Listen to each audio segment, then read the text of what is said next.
Hoje é dia 31 de maio de 2024. Eu sou José Inácio Werneck, estou em Connecticut, Estados Unidos. Carlos Eduardo Novaes está em Pedro do Rio, Rio de Janeiro, Brasil. Novaes, hoje eu tenho um assunto predominante, que é Claro, você vai a falar condenação. hoje. Hoje o programa é todo seu, porra. Diante dessa bela notícia que nós recebemos. Nada disso, apenas uma parte. Mas o assunto predominante para mim é a condenação do Donald Trump Para e todos dois nós. pequenos assuntos que eu poderia abordar de leve, que são a presença do Brasil na Copa América, que vai começar em breve, né? E a situação lá do nosso querido Lucas Paquetá. Mas diga aí o que você tem.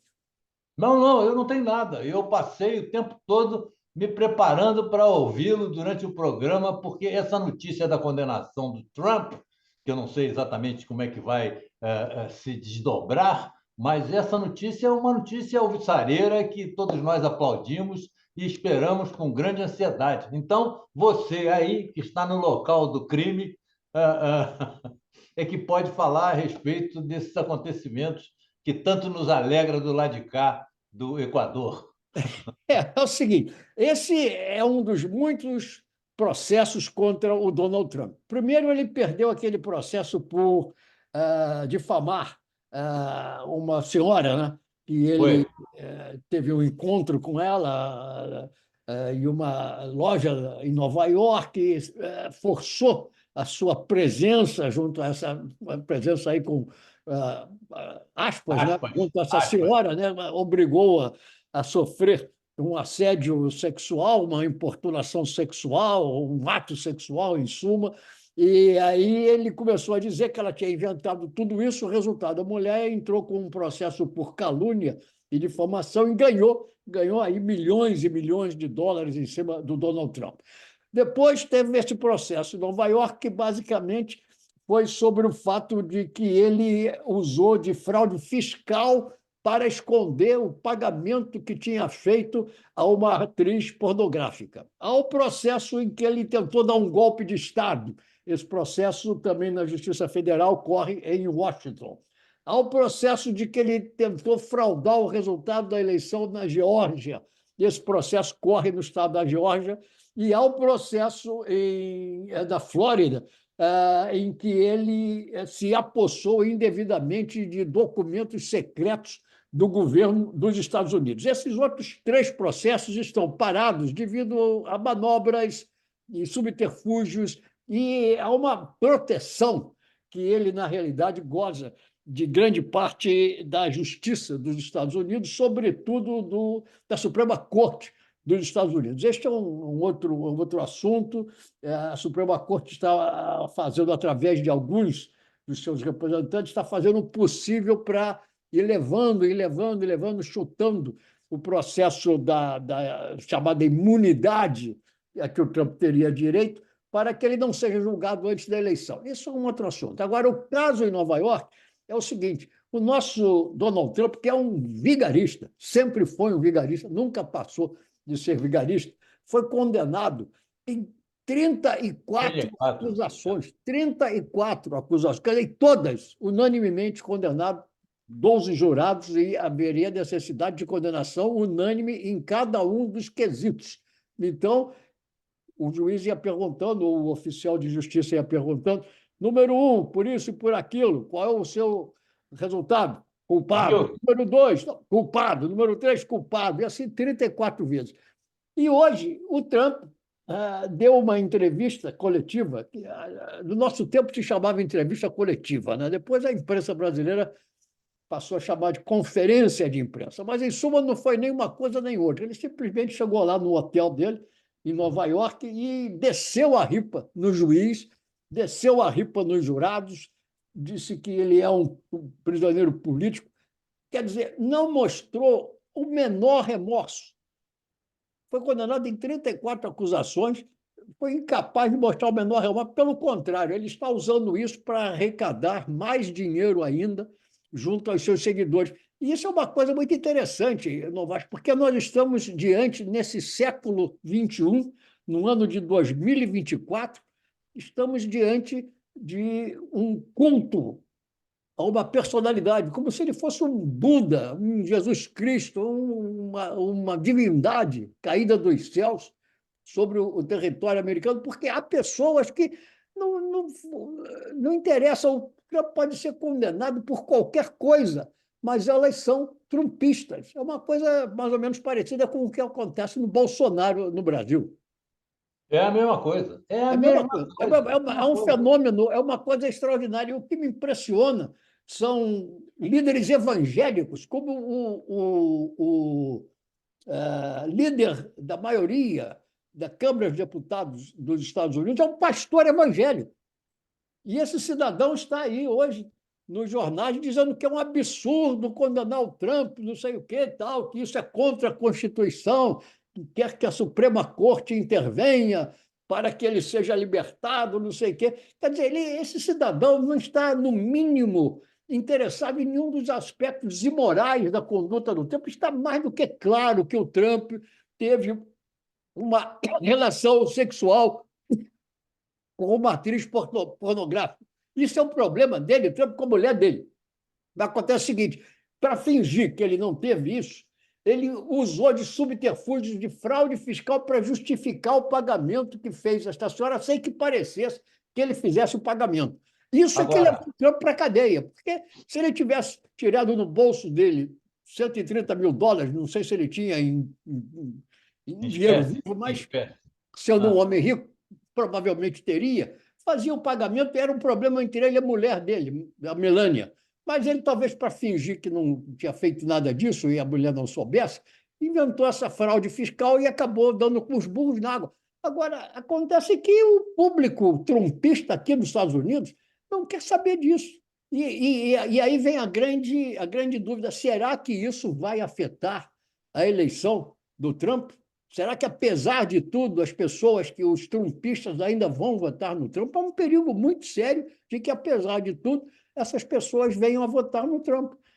Como há também pessoas aí no Brasil que, apesar de tudo, querem votar outra vez no Bolsonaro. O que, que você diz de tudo isso? Eu não quero falar sozinho. O que, que você diz de tudo isso? Como é que você vê isso? não, eu acho que o Trump se ferrou definitivamente em função do fato do advogado dele ter se passado para defender porque foi o advogado dele que entregou a grana, parece, É, para a moça é, lá, e é. aí houve uma indisposição com o Trump e ele mudou de lado.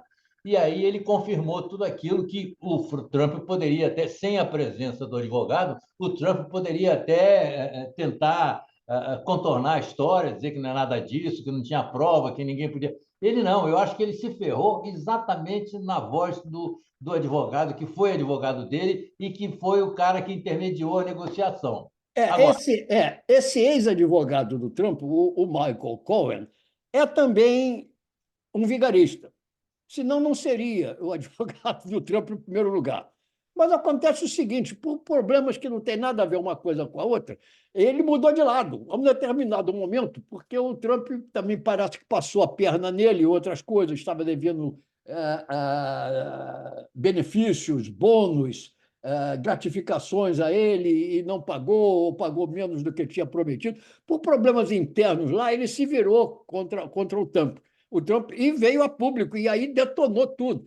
E agora, no julgamento, os advogados do Trump procuraram mostrar que esse camarada é um vigarista. E realmente o camarada é um vigarista. Agora, o problema é o seguinte: o que ele falou foi corroborado por uma montanha de provas.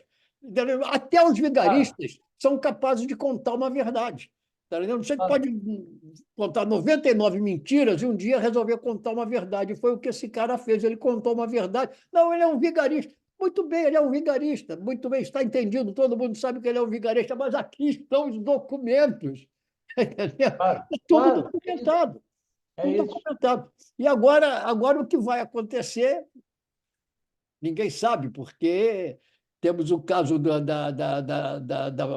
que está no julgamento em Washington, no mês de julho. A Suprema Corte vai ter que dizer se ele tem imunidade ou não em relação ao processo em que ele é acusado de ter dado um golpe de Estado. Muita gente achando que dois dos juízes envolvidos no caso aí, juízes da Suprema Corte, o Clarence Thomas e o Samuel Alito, deveriam se recusar a participar do julgamento, porque claramente eles estão envolvidos do lado do Trump, a mulher do Clarence Botou uma Thomas. bandeira lá de cabeça para baixo, né? Não Hein? foi essa que Não, botou uma essa é a mulher bandeira de do cabeça Alito. para baixo? A mulher do Clarence Thomas, diversas vezes foi pelos jornais dizer que o Trump tinha ganho a eleição, que o Trump foi vítima de um golpe, que o Biden roubou a eleição. Isso a mulher de um deles, o Clarence Thomas. E a mulher do Alito botou a bandeira de cabeça para baixo, que é um sinal trumpista, na, É. na, na sua casa, e na outra casa que eles têm, botou lá uma outra bandeira, Appeal to Heavens, apelo aos céus, que é também uma bandeira considerada aqui da extrema-direita dos Estados Unidos. E isso é o que me preocupa, é essa extrema-direita que anda solta aqui nos Estados Unidos, no Brasil, na Hungria, na Itália. Vamos por esse caminho. E tudo isso envolvido numa onda de hipocrisia, de cinismo inacreditável. E agora no Panamá também. Também no E Panamá, né? agora no Panamá também. O É, cara lá, o candidato da direita, ganhou as eleições lá no Panamá. E aí no Brasil, como é que as coisas andam? Olha, você estava falando aí a respeito do julgamento do Trump, e eu estava aqui pensando que talvez eu tenha no futuro, durante o julgamento do Bolsonaro, de dizer as mesmas coisas que você está dizendo aí. Eu estava me vendo repetindo tudo isso que você disse aí, só que substituindo o Trump pelo Bolsonaro. Agora, Acontece o Bolsonaro vai a aqui. julgamento? Quando é que isso vai acontecer? Pois é, ele vai a julgamento. Eu não sei exatamente quando é que isso vai acontecer. É possível que já tenha até a data marcada, mas eu não me liguei nisso ainda. Não sei exatamente quando é que vai acontecer, mas eu sei que tem muita gente no Congresso querendo cancelar, querendo eliminar, querendo, eu não sei exatamente qual é o termo, esse julgamento que está aí a caminho. A diferença que há é que a Suprema Corte Brasileira não é como a americana, e a direita não tem maioria aqui, pelo menos não tem maioria bolsonarista. Eu não acredito que algum desses juízes aqui da Suprema Corte seja de esquerda, mas de qualquer maneira não são bolsonaristas. Tem os dois só que foram colocados lá pelo próprio Bolsonaro, né? O Mendonça e o Marques, né? Esses dois são bolsonaristas carimbados, mas a maioria, certamente, se o julgamento do Bolsonaro for esbarrar lá ou for feito através do Supremo, eu tenho certeza de que ele não vai escapar. Agora, eu não sei exatamente quais serão as ações, os julgamentos, também não sei do desdobramento, isso ainda não chegou aqui com mais clareza para mim, e eu também não tenho acompanhado de perto essa situação. Mas Aqui nos eu Estados vejo Unidos, isso que você fala, quer dizer, essa é, coisa de fazer de um candidato uma personalidade bíblica, não é, é? Que qualquer coisa que ele diga está valendo. Se disser que a é, Terra é plana, todo é, mundo vai dizer que não é, mas isso não tem a menor importância. Mas o Bolsonaro pode dizer isso, pode dizer que não tem Covid, pode dizer que é tudo uma gripezinha, pode chegar na frente do Supremo Tribunal e mandar jogar pedra e falar mal, chamar o juiz de canalha, coisas desse tipo, que é. isso não faz a menor diferença para um grupo grande que eu acho que vai entornar o caldo nas próximas eleições aqui do Brasil, porque o Lula tá um pato manco, como disse hoje uma colunista aqui no jornal O Globo, dizendo É. que o Lula está como um pato manco, porque o Lula não consegue aprovar nada do seu interesse ou do interesse do país no Congresso, porque os direitistas acrescidos do Centrão, dos bolsonaristas, estão vetando tudo. Ele agora teve derrotas humilhantes no Congresso e toda a imprensa aqui no Brasil reclamou o fato de que ele está ficando uma figura folclórica, simbólica no governo, porque não consegue dar andamento aos seus, às suas PECs, aos seus projetos de emenda de Constituição, coisas desse tipo. Tá? Aqui nos Estados Unidos, voltando rapidamente à Suprema Corte, por acidentes do percurso, porque o Barack Obama não pôde indicar o substituto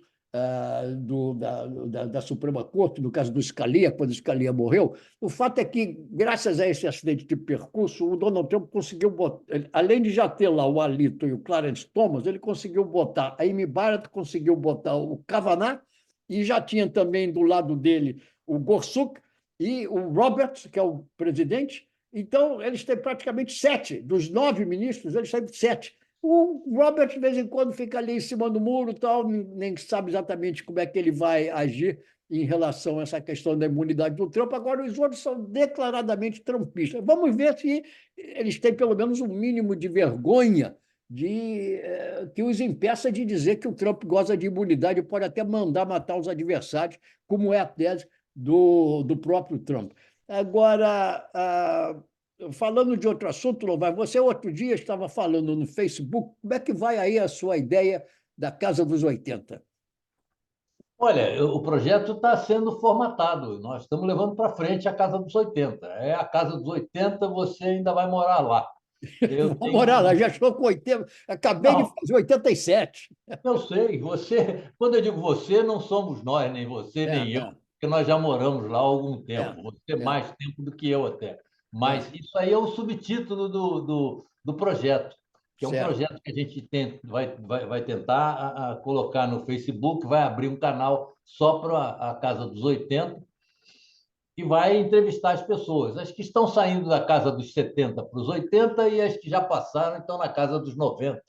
E eu estava pensando, inclusive, o meu sonho É. é abrir esse programa, que vai ser um talk show, um programa de entrevistas, e que eu vou perguntar, quer dizer, eu não vou nem me interessar pela trajetória profissional das pessoas, eu vou me interessar pela trajetória pessoal.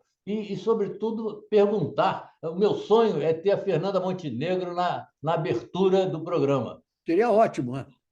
Abriu o programa com ela, apesar dela já morar na casa dos 90. Mas por É, causa disso, e por causa da dimensão da Fernanda, né? certo. Embora eu não vá tratar da trajetória profissional dela, vou tratar mais da trajetória pessoal dela, que é o que nós estamos procurando. Na terça-feira que vem agora, nós vamos, eu digo nós porque eu estou com um agente, um produtor teatral que se tornou meu amigo e que nós estamos juntos nesse projeto. Eu estou Ah, que chamando ele ótimo. Quer dizer para que o trabalhar negócio está indo em comigo. frente, né? Outro dia eu Não, tinha está indo em falado frente. em você contactar o Sérgio de Bocage, mas parece que você já arranjou aí um produtor para o programa, né? Para o... É um produtor, vai ser o quê? Zoom, podcast, YouTube, o que é que vai ser? vai ser um podcast, vai Um ser um podcast. podcast. Vai ser um podcast que a gente vai veicular através de um canal próprio no YouTube. E estamos aí. Agora tem um fotógrafo amigo meu que está procurando uma casa, porque eu quero abrir com uma imagem de uma casa dos anos 40, porque é nos anos 40 que estão Certo. aqueles Nós que morávamos nascemos nessas casas. na casa dos anos 40. Eu Então, morava na rua, eu morava na rua Alice não, na rua Mário Portela, que é uma rua ah, paralela à rua Alice, você deve é, conhecer bem, em Laranjeiras. Eu morava é, ali, numa é. casa, exatamente numa casa.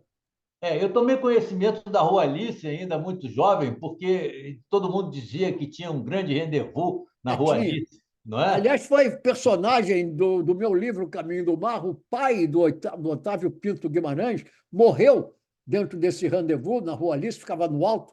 É, Ele teve uma síncope, um ataque cardíaco, quando estava exercendo as suas funções como é, uma dama. E aí as mulheres perguntaram lá a cafetina, né, a dona do rendezvous, é, o que é que fazemos com o decujus, com é. o defunto? E ela falou, põe na calçada. Não havia outra solução, puseram ele na calçada. Essa história é absolutamente verdadeira. Deixaram ele ali esperando o lixo, né? Ou Aí, uma ambulância, né? Quem chegasse exatamente, primeiro, passou mal na rua e morreu. Foi chegasse primeiro para assim levá-lo. que queriam, que não sei se acreditaram na história, mas essa era a Não. intenção.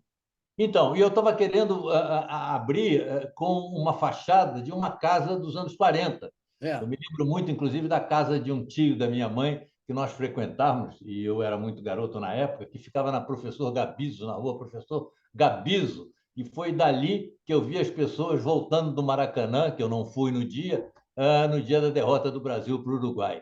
E eu até hoje tenho na minha cabeça, eu ali na calçada, eu saí da varanda, fui para a calçada para ficar de frente para as pessoas que vinham do Maracanã na direção da Marise Barros, sei lá. É. E a expressão das pessoas, o choro, a tristeza. O meu pai também, que ele foi ver esse jogo, que voltou assim, parecia que estava voltando de um velório, pô, um negócio incrível. Bom, O então, que eu me lembro bem desse jogo é que no dia seguinte, você talvez também se lembre disso, correu o boato no Rio de Janeiro de que o Danilo Alvim, o príncipe Danilo, centro Danilo, médio da seleção brasileira, tinha se matado, tinha se suicidado por vergonha. Isso foi um boato, né? Acabou sendo, graças a Deus, acabou sendo desmentido. Mas já que a gente está falando em esporte, não vai? Vamos lembrar que amanhã tem o jogo, a final da Liga dos Campeões, Real Madrid e o Borussia Dortmund. O que você acha? é, bom, qualquer jogo que envolva o Real Madrid, ele vai ser o favorito. Isso não tem dúvida. Qualquer outro time do mundo que enfrente o Real Madrid vai ser o favorito. Então, eu acho que ele é o favorito. O jogo é lá em Londres, né? Eu joguei em E, Londres, em Wembley. é. E, O Dortmund atualmente está em quinto lugar, ou terminou o campeonato alemão em quinto lugar. Não é um grande time, não está na primeira prateleira dos times de futebol no mundo, como está o Bayern de Munique, que eu acho que é o grande representante da Alemanha. Então, eu acho que o Real Madrid é o favorito. E falar em Real Madrid, ah, aquele menino do Palmeiras, o Hendrick, né? É Hendrick o nome dele? Hendrick. Hendrick, pois É. é. Ele está indo para a seleção, depois da seleção, hoje tem uma foto dele, hoje tem uma foto dele no jornal, ele às lágrimas, porque ele, depois da seleção, depois dos Jogos da Copa América, ele já vai direto lá para o Real Madrid. E aí a gente vai ter um ataque do Real Madrid de três jovens brasileiros, não é? O Vini Júnior, o Hendrick e aquele outro, como é o nome dele? Rodrigo. Aquele Rodrigo. São os É. três brasileiros que vão fazer uma festa lá na Europa. Mas acontece o seguinte, o Rodrigo está meio chateado lá no Real Madrid, porque parece que o Mbappé vai para o Real Madrid. E o Rodrigo está se sentindo ameaçado. Se o Mbappé vem para cá, ele vai ser o titular. E diz até que ele está querendo sair do Real Madrid e ir para o Manchester City. Não sei o que vai acontecer, Mas mas ele não você era. diz uma coisa que é verdadeira. O Real Madrid tem jogadores brasileiros, tem ainda o Éder Militão, mas acontece o seguinte: se o Borussia Dortmund for o campeão da Liga dos Campeões, amanhã for o vencedor, pela primeira vez em muitos anos, o vencedor da Liga dos Campeões não terá um jogador brasileiro. Ah, é? Pela primeira vez. Eu me lembro, Novaes, quando eu comentava jogos na ESPN Internacional, que depois passou a ser ESPN Brasil, os jogadores brasileiros, tinha mais jogador brasileiro da Liga dos Campeões do que jogador inglês, jogador português, de diversos países europeus. Havia mais brasileiros, jogadores brasileiros em times europeus na Liga dos Campeões do que jogadores de países da Europa. Agora, e sempre na final tinha jogadores brasileiros, claro. Agora Agora, você sabe. se o Borussia Dortmund ganhar, não vai ter um brasileiro da Liga dos Campeões, vencedor da Liga dos Campeões pela primeira vez em muitos anos. E você E a sabe Copa que América, o que você acha? Copa América eu não tenho a menor ideia. Eu não tenho a É. menor ideia do que vai rolar na Copa América. Para mim, talvez até a Bolívia pode ser campeã. O Isso é um certo Brasil vai exagero. jogar agora com o É um certo México exagero, mas o que na eu queria semana que falar com vem, né? você é o Com o seguinte: México, com os peraí, Estados Unidos, e depois começa. o que eu queria dizer é Depois o seguinte: começa a a gente Copa estava. América e tem a situação do Lucas Paquetá, né? Pelo que eu estou sabendo, a antiga CBD, a atual CBF, disse que o Lucas Paquetá pode jogar porque ele não foi condenado, é verdade. A Agora, CBF consultou a Federação Inglesa para é, saber é, a situação real do Lucas Paquetá e é, ele não está envolvido em nenhuma ação, por enquanto. é. Não há É. nenhum impedimento jurídico Ele foi, que não, ele foi, coloque ele, não, para fazer uma semelhança com o caso do Trump, ele não foi condenado. O caso está sendo investigado, houve uma denúncia formal.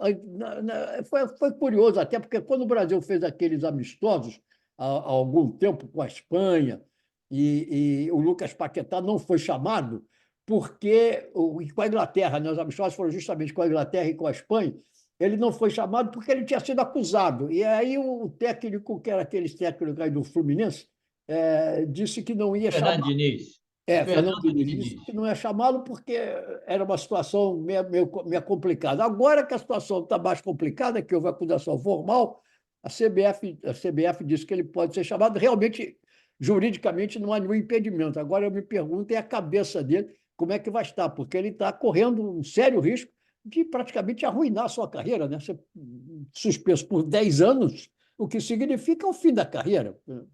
Um jogador Mas suspenso por 10 inclusive anos, há a nessa fase da possibilidade. vida em que ele está. Inclusive, há a possibilidade, ou haveria a possibilidade, isso foi aventado no início, dele ser afastado definitivamente do futebol. Mas o que eu É, queria fazer, um comentário que eu queria fazer, quando você falou a respeito dos jogadores brasileiros espalhados por tudo quanto é time, em todos os lugares do mundo aí, eu me lembrei de que o vôlei, sobretudo o vôlei feminino brasileiro, está seguindo pelo mesmo caminho. Agora está havendo aí um torneio, um torneio internacional, às vésperas aí das Olimpíadas. O Brasil já ganhou 6 jogos seguidos. E tem muitas jogadoras brasileiras que estão sendo levadas. Já tem algumas jogando na Turquia, jogando na Polônia, jogando na China, jogando no Japão. Quer dizer, o vôlei, que está despontando já há algum tempo como um grande esporte de coletivo também praticado no Brasil, também está iniciando um processo de exportação de jogadores, tanto jogadores femininos como femininas, tanto mulheres como homens. Pô. Os homens também estão sendo levados aí para jogar em clubes da Itália, sobretudo também, e da Turquia e do Japão e por aí afora. Quer dizer, é um outro esporte em franco crescimento, até por causa do seu retrospecto, né? O Bernardinho que o diga. O retrospecto do Brasil aí, que foi campeão olímpico durante 3 anos e durante 3 Olimpíadas e campeão do mundo aí algumas vezes. Eu não tenho o número exato, mas não tem nenhum equivalente ao Lucas Paquetá na equipe feminina do Brasil, no vôlei, que está disputando aí. Aliás, hoje à noite, aqui no Brasil, a 1h30 da manhã, porque o Brasil está disputando agora uma chave em Macau, na China, não é? Que é um é. lugar fantástico, Uma porque tem, antiga colônia portuguesa, né? claro, tem o nome de ruas com o nome de portugueses, né? O nome E você encontra ainda pessoas lá, não muitas, mas que ainda falam português, né? é verdade, é Aliás, verdade, no Timor-do-Leste também, né? Antiga colônia portuguesa, né? também, Língua exatamente. portuguesa espalhada pelo mundo. Aliás, graças ao fato da população brasileira ser enorme, né? A língua portuguesa ainda é uma das línguas mais faladas do mundo, embora seja praticamente menosprezada, né? Porque as pessoas nos Estados Unidos e outros lugares ainda pensam que no Brasil se fala espanhol, e esses absurdos assim, né? Ainda pronuncio o meu nome José, e eu tenho que dizer José, não, José. O americano acha que todo José tem que ser É José. verdade. É, Acho que o americano médio, né? Eu acho que isso aí já foi motivo, inclusive, de várias matérias a respeito da falta de conhecimento, da ignorância do americano médio com relação ao resto do mundo. Porque é, parece que ele só olha para o próprio umbigo. Parece que é, ele foi conhecer o Vietnã quando estourou a guerra lá com é, relação. Nem o tempo da Indochina os americanos sabiam o que era aquilo. Eles foram conhecer o Camboja, ficavam todos nada, nada. Eles foram confusos. E conhecer o Vietnã. por falar em guerra, não, nós temos hoje a notícia, segundo o Biden, né, de que Israel apresentou uma proposta de paz. Vamos ver em que isso vai dar. Eu acho a situação ainda muito complicada, mas que espero com uma esperança pequena que cheguem a um acordo lá naquela região.